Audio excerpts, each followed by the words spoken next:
இயேசு உங்களை நேசிக்கிறார். இந்த நாளில் ஆண்டவர் நம்மளோடு பேசும்படியா வேதத்திலிருந்து சில வசனங்களை கூட வாசித்து ஆண்டவர் நம்மளோடு இடைபடுகிற காரியத்தை பார்ப்போம்.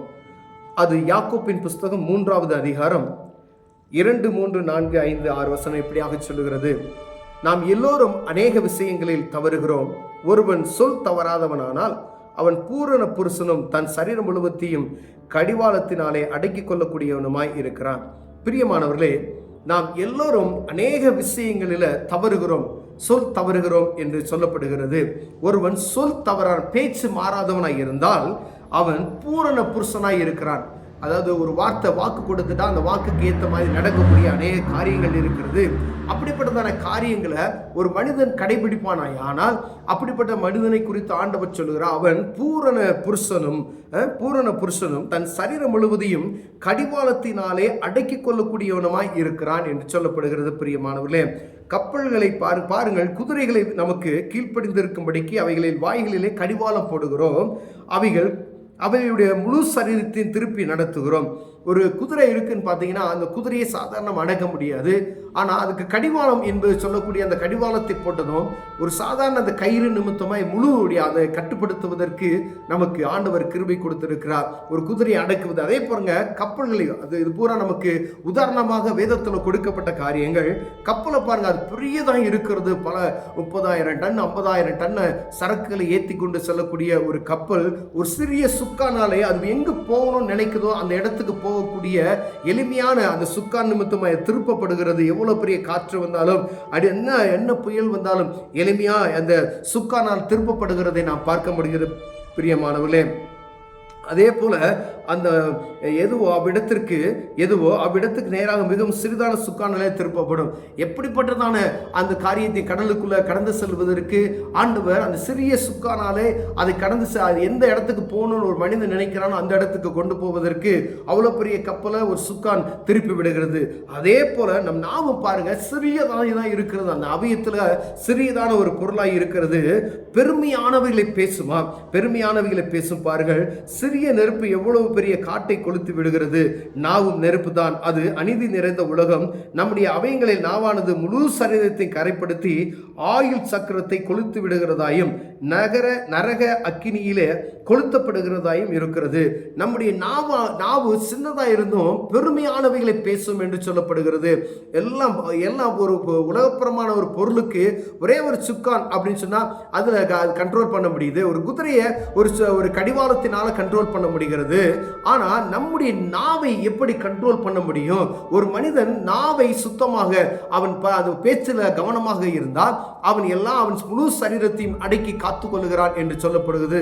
நாம் பேசுகிற வார்த்தைகள் எப்படி இருக்கிறது என்று பார்க்கும்படி ஆண்டவர் விரும்புகிறார். மேலே சொல்லப்பட்ட வசனம், ஒரு மனுஷன், நாம் எல்லோருக்கும் அநேக விஷயங்கள் அது பாருங்க, ஒருவன் சொல் தவறாதவனானால் அவன் பூரண புருஷனும் முழு சரீரத்தையும் கடிவாளத்தினாலே தன்னை அடக்கிக் கொள்கிறவனாய் காணப்படுகிறான் என்று சொல்லப்படுகிறது.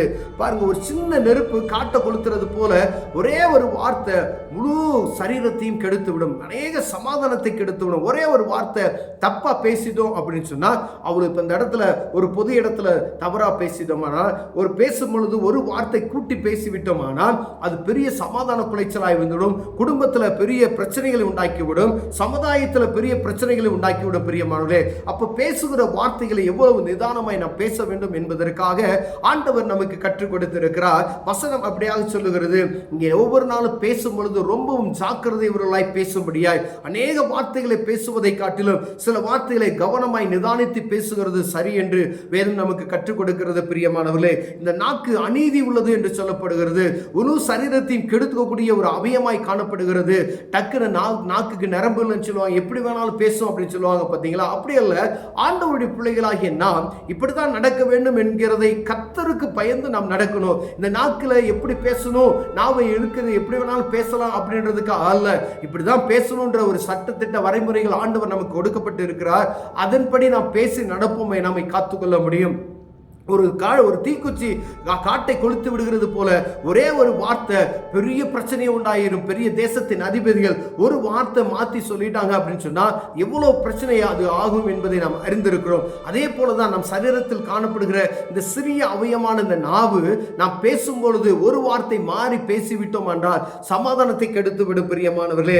அதே போலதான் ஆண்டவர் சொல்றாரு, பூச்சக்கரத்தை அது முழு சரீரத்தையும் கரைப்படுத்தி ஆயில் சக்கரத்தை கொளுத்து விடுகிறதையும் நரக அக்கினியால் கொளுத்தப்படுகிறதாயும் இருக்கிறது. அப்படின்னா நம்ம நாம எவ்வளவு கவனமாய் நாம பார்த்து கொள்ளணும், நாம் பேசுகிற வார்த்தைகளை எவ்வளவு ஜாக்கிரதைகளாய் காணப்பட வேண்டும் என்பதற்காய் ஆண்டவர் நம்மளோடு இடைப்படுகிறார். எப்பொழுதும் சமாதான குறைச்சலாய் பேசுவதற்கான வார்த்தைகளை நம்ம வாயில வந்துடக்கூடாது.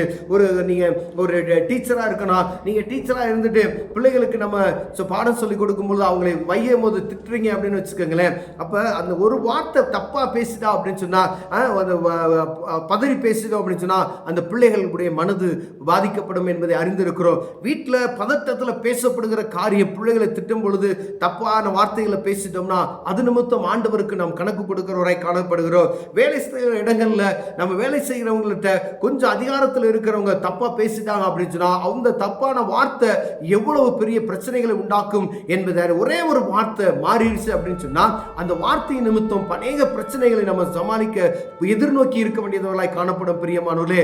எப்பொழுதும் கவனம் உள்ளவர்களாய், எப்பொழுதும் ஆயத்தம் உள்ளவர்களாய் நம்ம பேசும் பொழுது, எப்ப பாருங்க அரசியல்வாதிகளை பாருங்களேன், எப்ப கவனமா பேசுவாங்க.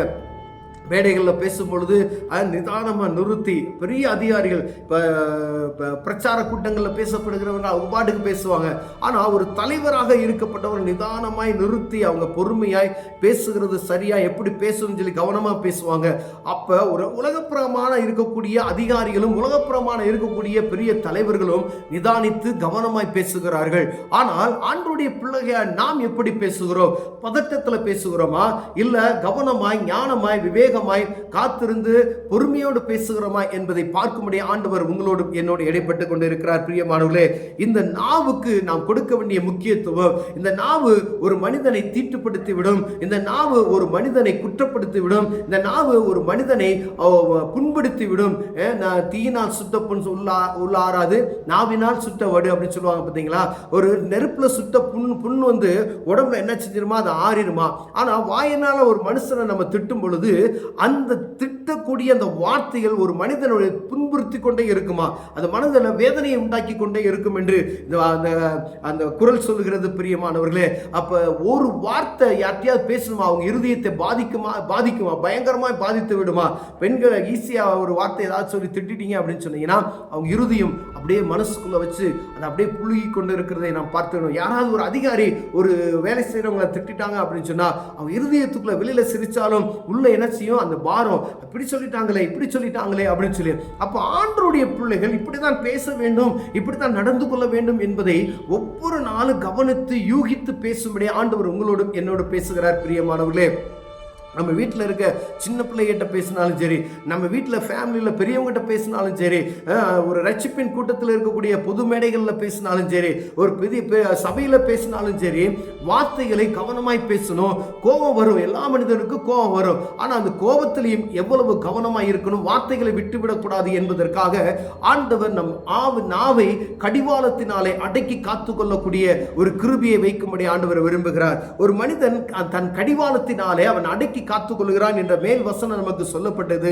இந்த கடிவாளத்தினால எப்படி காத்துக்கொள்ள வேண்டும்? பரிசுத்த ஆவியானவர் நம்மோடு இருக்கும் பொழுது, பரிசுத்த ஆவியானவர் இருக்கும் பொழுது மாத்திரமே கடிவாளமாகிய இந்த நம்ம நாவை கடிவாளத்தினாலே காக்கப்பட முடியும். அவன் பூரண புருஷனும் தன் சரீரம் முழுவதையும் கடிவாளத்தினாலே அடக்கிக் கொள்ளக்கூடியவனுமாய் இருக்கிறான்.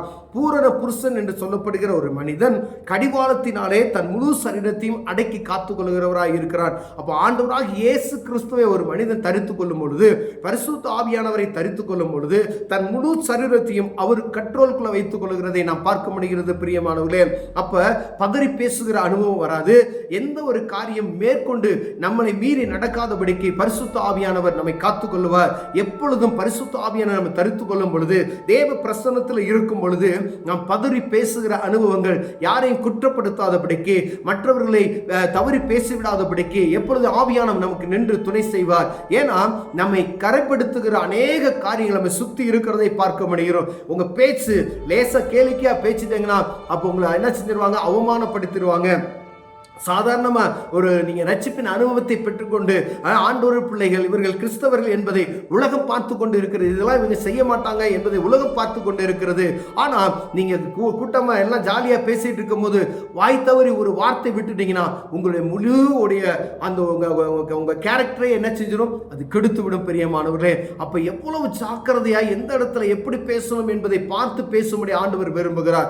ஆண்டவர் ரட்சிப்பின் அனுபவத்தை பெற்றுக்கொண்ட மனிதன், தேவ பக்தியுள்ள ஒரு மனிதன், ஒரு தகுதியில் உள்ள ஒரு மனிதன், ஒரு பதவியில் இருக்கிற ஒரு மனிதன், ஒரு சபையில் இருக்கக்கூடிய மனிதன், ஒரு ஜனங்களை நடத்தக்கூடிய தலைவன் எனப்பட்டவன் எப்படி பேச வேண்டும் என்பதை ரொம்ப கவனித்து நிதானமாய் பேசும்படியாய் அழைக்கப்படுகிறோம் பிரியமானவர்களே. ஒருவேளை இந்த காரியத்தில் நாம் குறைச்சல்களாய் காணப்பட்டோமேயானால் தேவ சமூகத்தில் ஆண்டவரே இந்த காரியத்தில் நான் குறைச்சல்களாய் இருக்கிறேன், என் நாவுக்கு கடிவாளத்தை கர்த்தரே வைப்பீராக, இந்த பரிசுத்த ஆவியின் என்கிற அந்த கடிவாளத்தை எனக்குள் வைப்பீராக ஆண்டவரே.